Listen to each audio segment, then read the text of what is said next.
Good evening, everybody. Just to add a little bit of sense to this, this is my first time traveling as the representative of the Council for Culture. Previously, I worked at the Council for what is subsequently being abolished, the Council for Social Communications. I was secretary there, and when we were there, we fought a long turf war with the Council for Culture, in which we said, no, digital belongs to us, and they said, no, digital is cultural.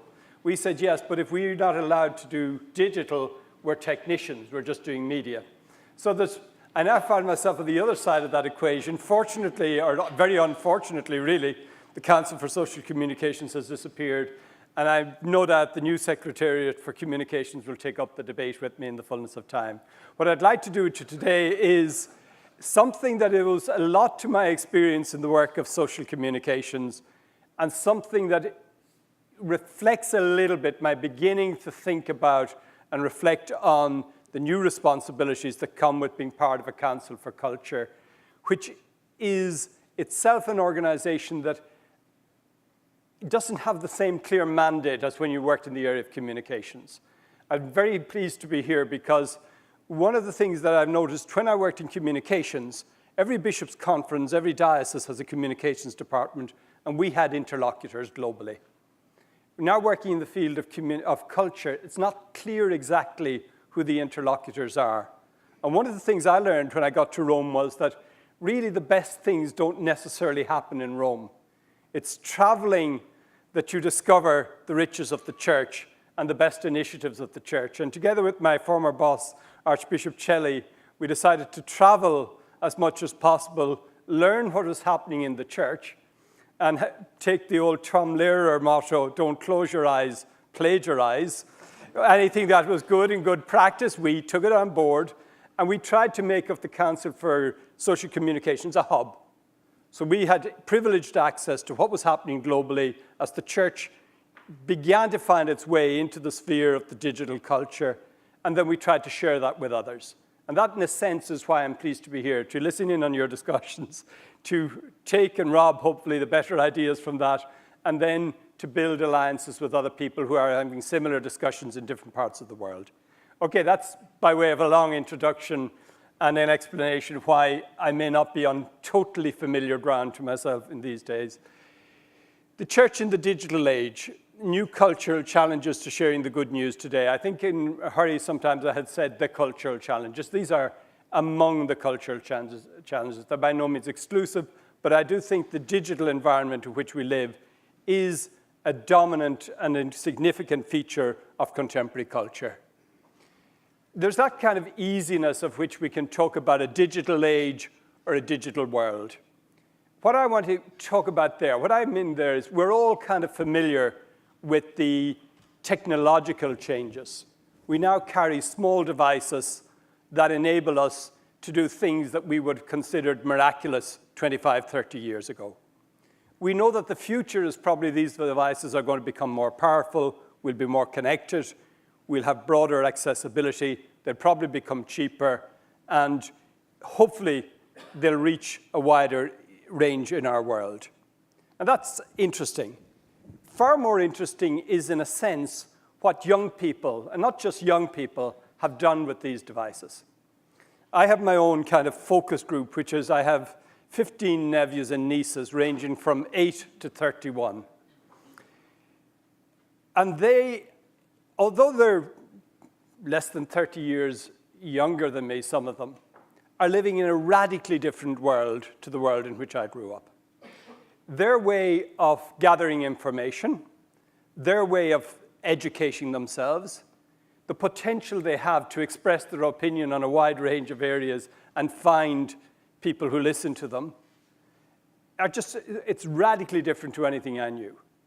In particular, though, I think there's two areas that I think are important for us to recognize too. One is the patterns with which they form relationships and how they form relationships is radically changed.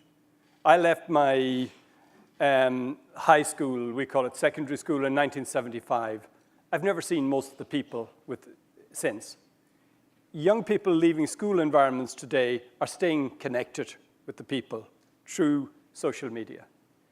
their way of understanding who they are, their sense of belonging, their sense of identity has been changed. And this is ongoing. Anybody who tells you that they know where digital is going to take us, where the culture is going to go, I think is spoofing. They just cannot know. I'm often conscious of words that I use. We use spoofing. I think it's blagging, maybe. They don't know. But for the church, I think one thing we need to be aware of is we're part of the world that's being changed. It's nice sometimes to think we can stand on the outside and watch the change and analyze it, but we ourselves are being changed. The people who come to our churches are forming relationships in a different way. They have different expectations about what it means to belong to an organization. They have different expectations about how communication and processes should happen within that organization. So I think we need to reflect quite critically on what it means to be part of a digital culture. Pope Benedict gave us, I remember, instruction to our council some years ago, in which he said it's not only a matter of expressing the gospel language in contemporary language, it's also necessary to have the courage to think more deeply, as happened in other epochs, about the relationship between faith, the life of the church, and the changes human beings are experiencing. What challenges does digital thought pose to faith and theology? What questions and requests? I think we need to be reflecting on what it's asking us to think about. Communication, which was my previous brief, I would have always wanted to say, communication it's about the exchange of information, but more particularly, it's about the maintenance and the establishment of relationships. So how we communicate, with whom we communicate, are core business for the church. The next issue is one that I don't think is necessarily as important in the North American environment, but is one that we used to kind of have as a motto that we always said: the digital is real. We have to be careful of any tendency we still have, particularly people of our generation, to think about the digital world and the real world. For our young people, and not exclusively for our young people, they don't have that dualistic sense. It's one blended reality. Without being a full native of that world, when Archbishop Chaput shows the picture of the devil punching, or Our Lady punching the devil, I Google it and I discover it's a 13th century manuscript from the British Library, which the editor of the Columbia University Press had published about 3 weeks ago on Twitter. And so, with him, if I'm meeting somebody for the first time, I've gone to see who they are before I meet them. I have a nice app that allows me to point up at any plane I see in the sky, and it tells me what the flight is, where it's going, and where it's arriving. So it's augmenting, it's enriching the environment in which I live. And our young people are moving very easily between two worlds, and one is enriching the other when it is an enriching experience. But it's a blended reality for them. This is their world. And I think for the church, it's a question of we must be present in that world. If we're not present in the digital, we're going to be mixing from key existential dimension of the lives of so many people. So I think when we talk about preaching and bringing our message and being present to the ends of the earth, the digital is part of where we have to be thinking. I think equally we have to think about a presence. Merely being present is not enough. We have to think, what is effective presence like? And again, drawing here on Pope Benedict very clearly, as he began to the messages for World Communications Day on various times, he drew the attention that we need to, in a sense, think about the digital as a new continent. And as the church went into different continents, it had to learn to appreciate the cultures, it had to learn to know the languages, it had to know the symbols, what was strong in the culture, and where there could be points of engagement, and where there had to be points of critique. I think that's a key element for us, is to have a sense that yes, we need to be present, but mere presence is not enough. It's about finding a fluency that is sensitive to the cultural environment in which we are moving. One of those, and I just said this very quickly, is very often there's a tendency to think about digital media, or another rule we always had was not to talk about new media. If you talk about new media, you're dating yourself. You're saying, I'm old. It's normal. This is not new for the people who are living with it. But we need to be aware that they're not simply instruments we use. They have wired the world differently, and we're to be adequately present. We have to think about what that presence means. So the right question, in a sense, one we would often get at Limina visits is, how can we use the new technologies for the new evangelization? And the answer to that will be, no, no, no, no. It's not about a use of an instrument. It's about how are we going to be present in a world that's different because of what technologies are doing. The question of presence, I think, again, the first thing is, it's a kind of a buzzword, but it's the terms that people talk about digital culture, that the networks are very much what are called participatory networks. People are there, they partake, they share, they want engagement. And Pope Benedict, again, speaking to our office, the dynamics proper to participatory networks further require that the person be involved in what he or she communicates. When people exchange information, they're already sharing themselves and their visions of the world. They become witnesses of what gives their life meaning. So presence is not simply about what we're saying, but how we are present. I think the image that we can maintain is the one we're going to be present as citizens and as believers. That means I think the church has a perfect right to be present in the digital space. And that right can't be taken for granted. When in our office we promoted the idea that the Pope would open a Twitter account about 4 or 5 years ago, Pope Benedict, the reaction was extraordinarily hostile. There were real efforts made to drive the church out of that space. There was one group in Britain very simply said, let's explode a Twitter bomb that will make the Vatican so nervous about the reaction they're going to withdraw. And they were very nearly successful. It was part of the courage of my boss at the time, Archbishop Shelley, who said, look, if we drop out of this forum, then we're going to reinsure people who don't want us in any forum. So we need to be present. But I think we need to be present in the first thing as good citizens, as authentic participants in digital culture.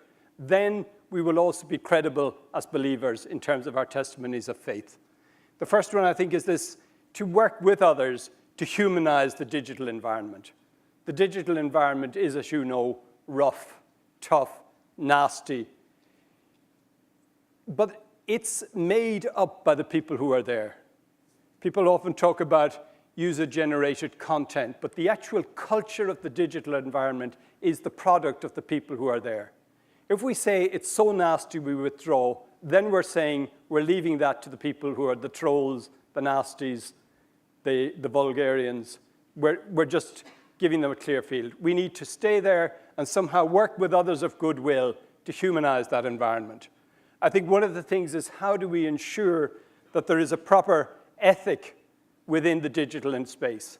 I think the clue to it is actually, if we talk about social media, social itself basically gives us the end. If we're to ensure that this media is social, then it has to be respectful. It demands a certain level of honesty and objectivity. We need to promote the values of reason, openness, and listening in a culture that very often isn't that strong in those values. So we can't just simply lament where digital culture is going. It's to try and engage with it, bringing as best we can a different approach.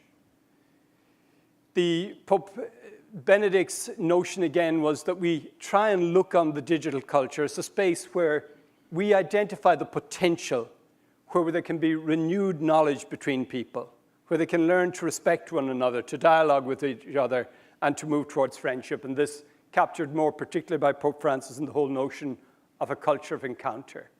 So but a particularly nice, I think, idea Pope Francis developed in his message for communication some years ago. He said, what would it mean to be a good neighbor in the digital environment? His quote, I think, is, it's not enough to be passerbys on the digital highways, simply connected. Connections need to grow into true encounters. We cannot live apart, closed in on ourselves. We need to love and to be loved. We need tenderness. Media strategies do not ensure beauty, goodness, and truth in communication. The world of media also has to be concerned with humanity. It too is called to show tenderness the digital world can be an environment rich in humanity, a network not of wires, but of people. To try and maintain the sense of the people we're meeting, we're encountering in the digital space. One, again, a concept coming from Pope Benedict, he said part of the role of believers was having attempted to work with others to humanize the digital space, to ensure that there can be meaningful conversations, that there can be genuine growth in understanding of each other. That one of the things we could try and do was this notion of, could we give the internet a soul? I think it's important, he's not saying that believers are the soul of the internet. He's saying we're part of the people who will try and ensure that in the digital space, there can be discussion of serious matters. At the moment, you'd be quite nervous about exposing yourself, about going deep, about sharing your deeper beliefs. But one of the things that Pope Benedict had said, and I think he captures it very well, is he said, in the digital environment, we can make a difference by not being there to sell something, by not being there automatically with our answer to everybody's problem. Very often, any search you begin in digital arena throws up commercial solutions or somebody offering you an ideological response to the questions you're asking. Pope Benedict said, let's stay with people's questions.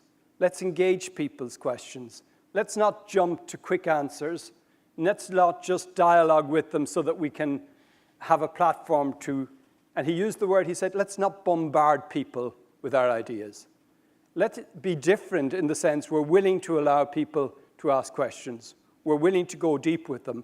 We're willing to take time with them, and that this would become a form of witness in the digital space. That we're not there to sell something. We're not there to convert people in a narrow sense. We're there to be with people, to take their questions seriously, to understand who they are, and then in the context of where there is a friendship, where there is an authentic exchange and dialogue, it becomes appropriate for us to share our deepest truths.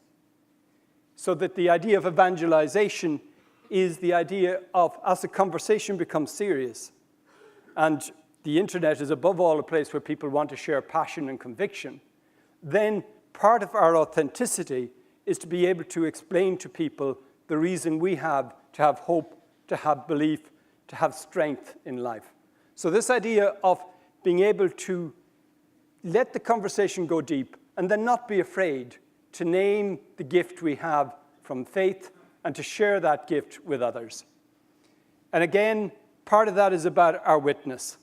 It's about the authenticity. If we have been people who have been good citizens of the digital sphere, if we're people who have avoided the anger and the bitterness and the haranguing, then our words of faith will be credible. If at the same one time I'm saying my faith is a source of joy and conviction and gives me strength in life, and then I'm getting nasty and carrying on everyone, it's not going to work. The other great line, I think, is that we have to be, you can't correct everybody on the internet. That there's going to be a lot of mistaken stuff there. Let's try and see where we can find the positive, engage with the positive. And then that lovely notice from Deus Caritas says, there's a time to speak and a time to let love speak. The speaking element is one which I think finds a term of language. What is the language that is appropriate to the digital arena? Again, when I talk about language, I'm not thinking first about words. I'm thinking about the type, how conversations happen, how the dynamics of how people interact with each other. I think one thing for the church we probably have to learn, and I think it's our basic communication model, is very much tied up with the microphone. I'm here, I speak, and others listen. The radio meant I could reach more people. Television meant they had the dubious advantage of seeing me as well as hearing me. Internet, to some extent, means I can get it all up there. My version, I don't have to rely on the editors of various newspapers or mainstream media. I can get it all up there. But the price is, it's all up there, but if we want to acquire an audience, the only way we will acquire an audience is by being participative, by being willing to answer the questions that come back, by being willing to take seriously the objections people may have to some of the things we're saying. And unless we take them seriously, they're not going to take us seriously. So one of the ways we get traction, one of the ways we get attention in the best sense in the digital environment is by engaging people sufficiently that they in turn become people who bring our teachings, our ideas, and our perspectives into a wider public. And one of the interesting things and I think one of the things part of that is that this conversational style is about listening. I tell this story against myself. When the Pope's Twitter accounts was being launched, somebody had the brilliant idea that we'd begin it interactively. We would have asked the Pope. You could send in any question you wanted to ask the Pope. And I innocently had said, I will look at all the material that comes in. And I had about 4 days buried in rather negative stuff.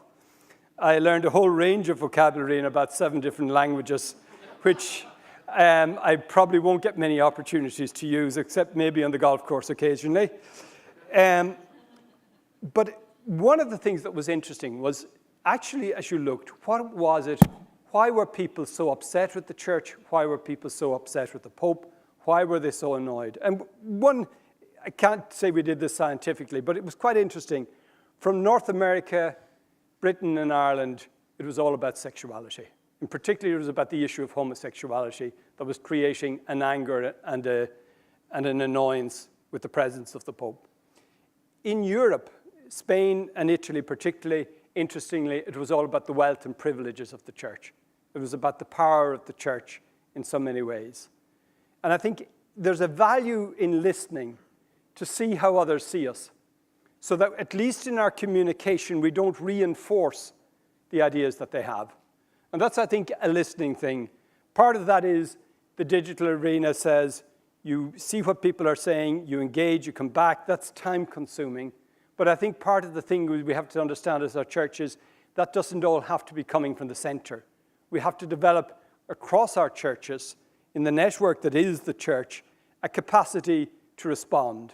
So, for example, if you look any day, the Pope tweets, there'll be stuff coming back in, people even showing pictures of children, asking the Pope to pray for their child, asking people to pray for particular things, asking him to be attentive to certain issues in the world. It's not realistic that there can be a centralized, and it would be wrong to have a centralized response, because the church isn't just the Pope.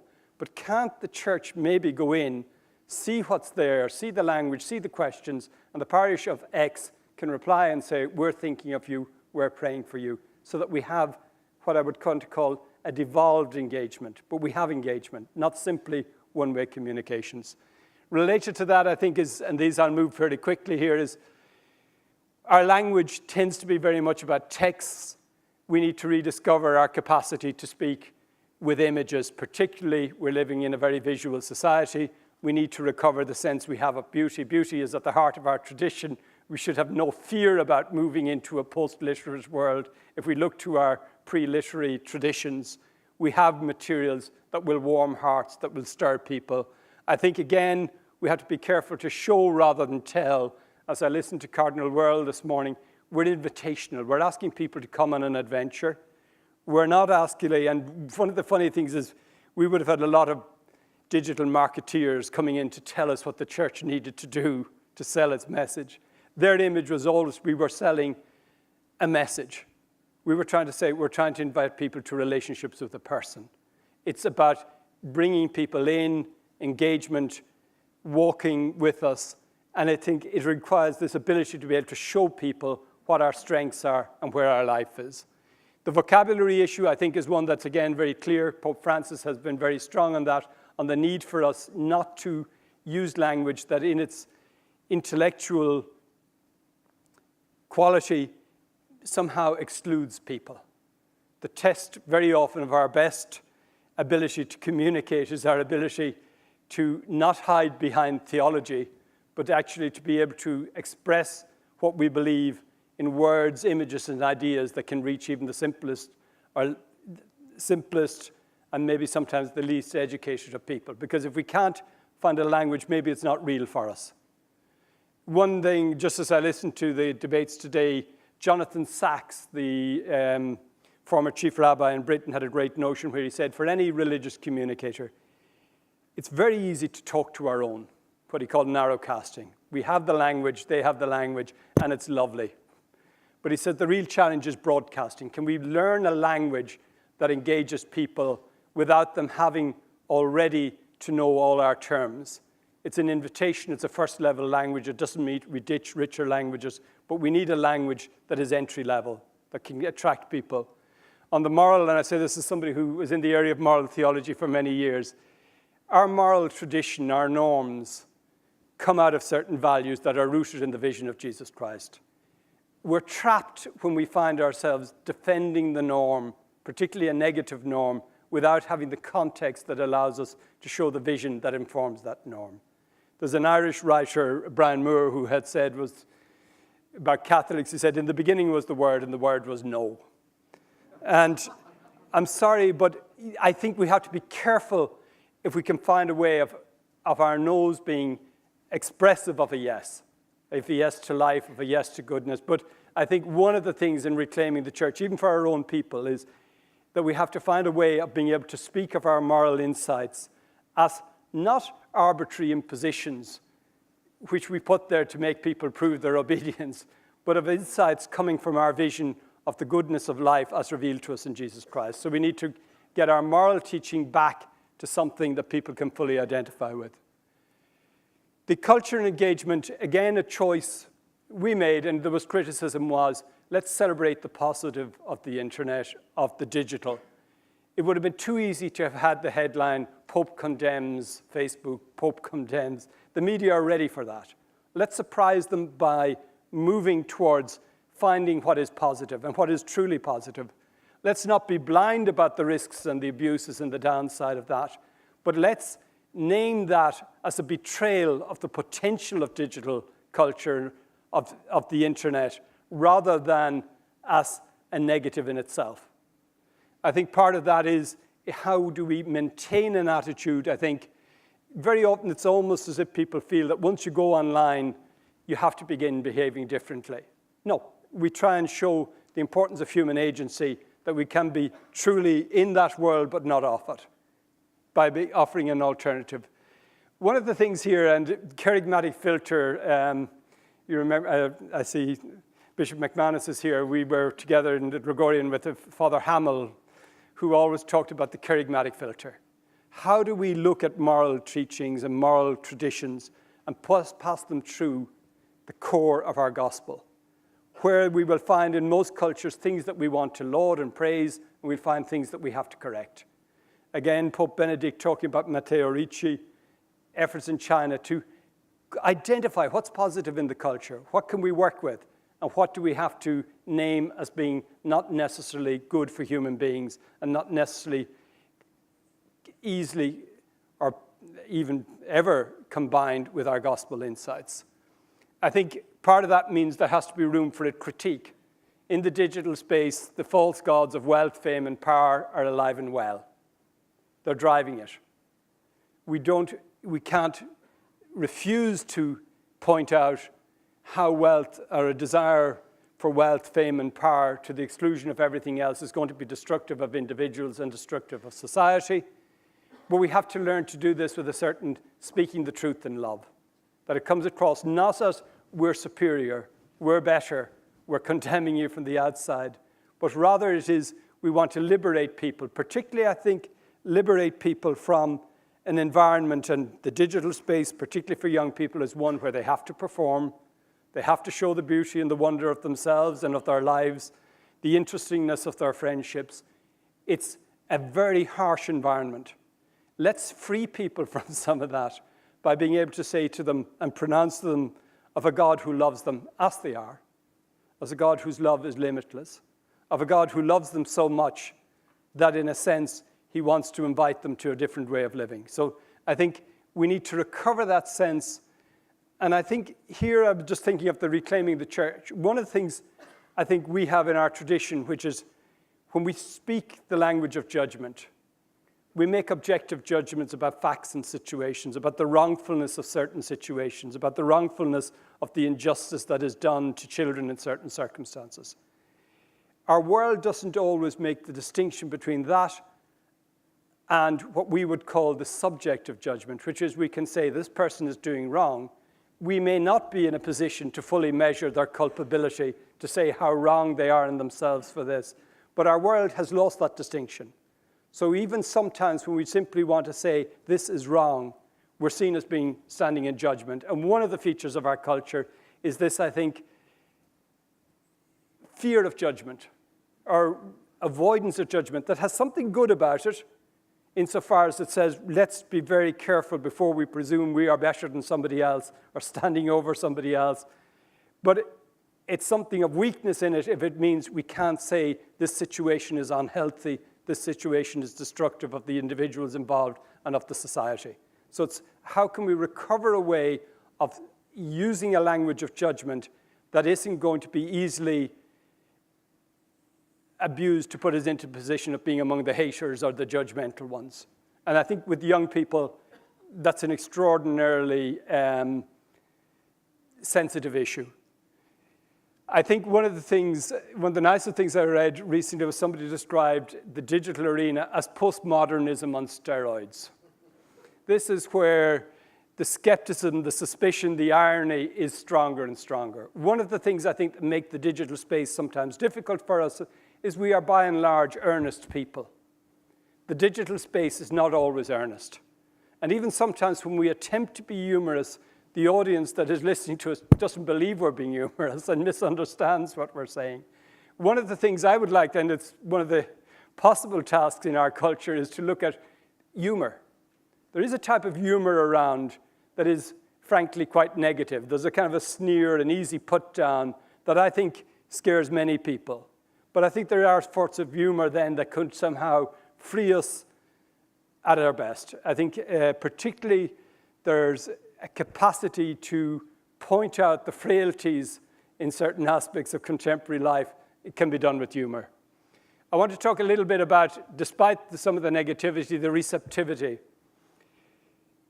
I think there is, despite the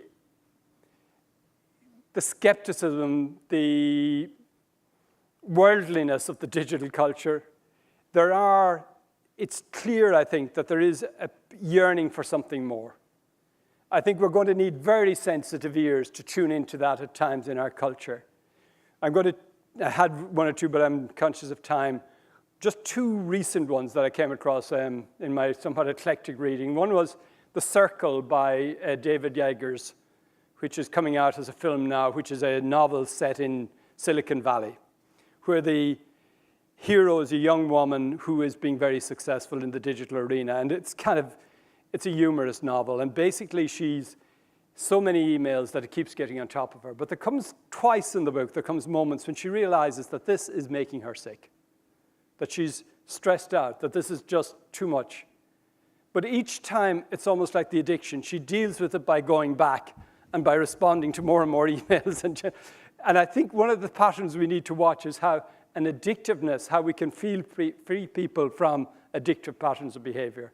The other recent one that really caught me was an Irish novelist called John Boyne, better known for writing children's fiction, The Boy in the Striped Pajama about the Nazi and the Holocaust, has a recent book out called The History of Loneliness. It's a very dark, now don't recommend you read it. It's an attempt to understand the child sexual abuse crisis in Dublin through the eyes of a fictitious priest ordained about 1973 who has been through the seminary, who has been through the parish life, and who has... But the striking thing about that book, the single greatest moment of anger in it is not actually focusing on child abuse. It's focusing on a moment when an 18, 19-year-old boy who's been through a very privileged Catholic school in Dublin explodes in anger with one of the priests who was teaching in that school. And he says, what you did was, you knew how intelligent we were and you never engaged us. You were putting us on a path for middle-class respectability and you never let us question, did we want that? And it's an extraordinarily powerful, it's the single greatest anger is this kid saying, and the language is strong, so I won't repeat it, but basically saying, we were dying. We were looking for purpose, we were looking for meaning, and you never gave it to us. You offered us rugby. And it's a very powerful piece. And I think it shows, even in somebody as hostile as that author, there's a yearning for something more. I think, again, part of that is we have to experience, we're on the ground of mystery, we're moving into an area where we have to be very respectful of the conscience of others. Again, Pope Francis is very strong on that idea where he says to us, when we're bringing people into an encounter with Christ, where we see that there's an openness to an encounter with Christ, no manipulation, no engineering. Let the mystery happen. This is, next thing is, more or less concluding on these comments, is one of the things I've been looking at is, again, back to the Gregorian, and Father Latorelle was quoted last evening, but Father Latorelle had this book, highly dated now, called Man and His Problems in the Light of Jesus Christ, from about 1983. And he talked about points of insertion. Could we see places in contemporary culture which showed us that there was an abiding openness of people to hearing the message of Christ? I think the social arena is, social media, the digital space has that again. If we were to step back and say, what are the drivers of social media and of the digital space? What has made the tech billionaires? It's their capacity to latch into radical and enduring human needs, such as in the first one, I think, a desire for connectivity and friendship, which something like Facebook has managed to position itself in. I think part of our dealing with that is to say, can we do two things? Can we critique the weakness of some of that, which is where if friendship is going to be understood in quantitative terms, I think it's going to be ultimately destructive. If it's about how many friends I can gather and how many people I think I can sustain meaningful relationships with, I think our wisdom allows us fairly easily to engage people there. But can we go deeper and say that celebrate with people what a true blessing a friendship is in life? Help people to recover the sense that a true friendship, the sort of friend who stays with you, who supports you, who challenges you, is something that's going to require time, that's going to require its own exclusivity if it is to foster and grow as a friendship. Can we begin to position ourselves as church as able to converse around explicitly recognized important themes like connectivity and friendship? And can we ultimately take them in the Augustinian perspective? And I think this is where Robert Barron is doing a lot of work, saying to us, helping them to see it's only with God that that yearning is going to find its deepest satisfaction. I think as part of that question, somebody mentioned the Tinder app there. It's something about, can we have a healthy conversation about sexuality that's not about imposition of rules, but is about what are the patterns of behavior that will foster and help lasting, enduring, and healthy friendships to flourish. I think, can we position ourselves for discussion there? I think searching information, that's where Google have made it. The risk downside of that, obvious enough, is that kind of somehow truth is established by numbers, by majorities.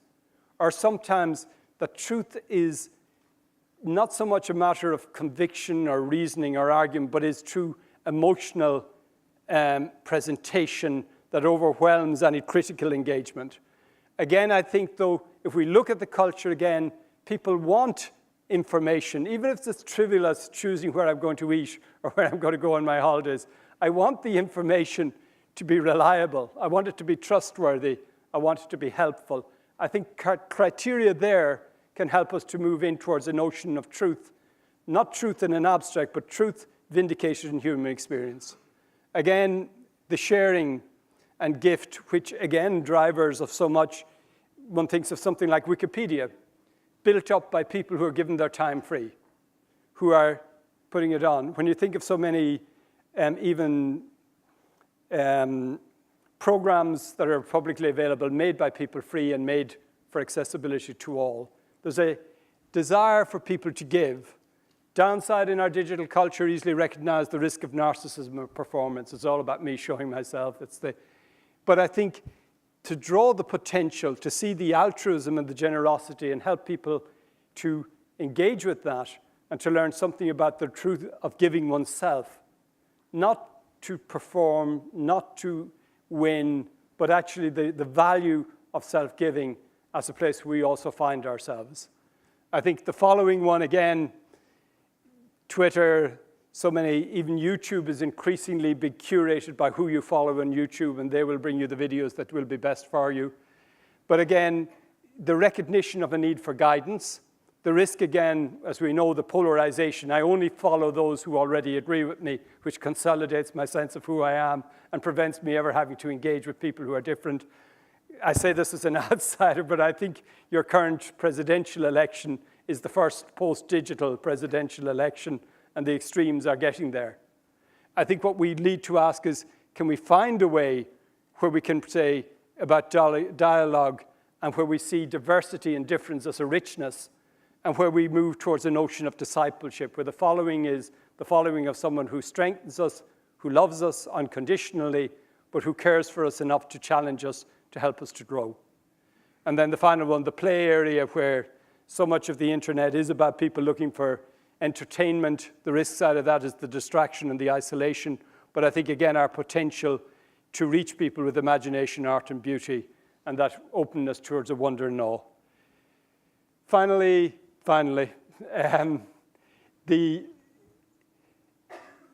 some strategy, and I will name these, and I think we can pick them up in conversation. I think one of the difficulties, we live in a culture that theoretically is very suspicious of authority.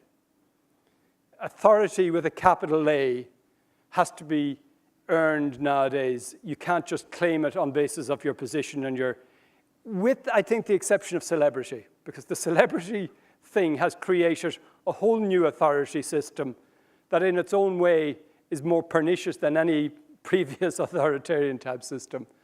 One of the things that sociologists have raised with the church is to say a networked belonging, whereas we tend to have an idea of a hierarchical unity.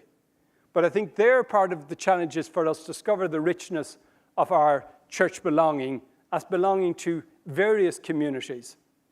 So most of us, you grew in a parish which linked you to a diocese. I went to a school run by Loreto nuns, which meant I was hearing from about Mother Teresa of Calcutta from 1967 on. I then went nearby in the small town I lived with the Columban missionaries, who had the missionaries who had come back from China, who were then moving to Biafra and subsequently who were driven out of Biafra. So a belonging to the church that is richer than simply any form of hierarchical engagement is actually the truth of who we are. And I think a sense of us belonging to different networks, of belonging to different contexts, which have a unity, is also a way that allows us to engage better a digital culture where there are many centers. Again, part of that, I think, is a lumen gentium, that sense of the need to recover the sense of that lay people will reach the places, are engaging with the culture, and the interest in the language in the 1960s was talking about the web of existence. I think part of our thing is about needing to take risks. We have to learn a language. We make mistakes learning languages. We need to trust young people. And then finally, I think this again, Pope Francis, he said the fundamental instrument of communication is ourselves. And that's going to come back to our own authenticity. How to sense we can foster our own encounter with Christ so that when people ask us that question, who do you say that I am? They want our answer. They don't want a catechism. They don't want the best I can refer them to for some. They want me to say what I have found from my experience of Christ as meaningful, as supportive, as helpful. That's difficult at times. There's a friend of mine, she was married to the Irish ambassador in Italy, and very frequently they would be entertaining Irish bishops. And her favorite question was to say, "Bishop, will you tell me about your prayer life?" And this was the one, she said, was the one that very often they were least ready to answer. But it's a question that somehow people want to know who we are. It's not a job. We're not representing a sect. We're not there to sell a message. It's about our own credibility and how do we foster that. I'd just leave on these ones the need for us to protect ourselves in terms of fostering habits of silence and solitude that are necessary for a full engagement with the message of Christ. turning the other cheek. If we're in the digital space, we learn plenty of opportunities to learn what turning the other cheek might mean. Final point is, I think, is we need to have that joy that comes from saying, it's God ultimately who will reach and touch the hearts of people. It is Jesus who will bring them to the fullness of life. Our primary job is not to get in the way. Over and above that, so I think we need to do everything as best we can, but with that sense of freedom that comes, it's not us, it's God who does it. And then finally, this is my faith in the mustard seed is, we try to promote good digital content, and you're thrilled when a video gets 4,000 views on YouTube, and then you see 2 cats climbing up a tree getting 250 million views, and you kind of feel, so I think the mustard seed and the yeast have never been as small, but we trust them. Okay, thank you very much.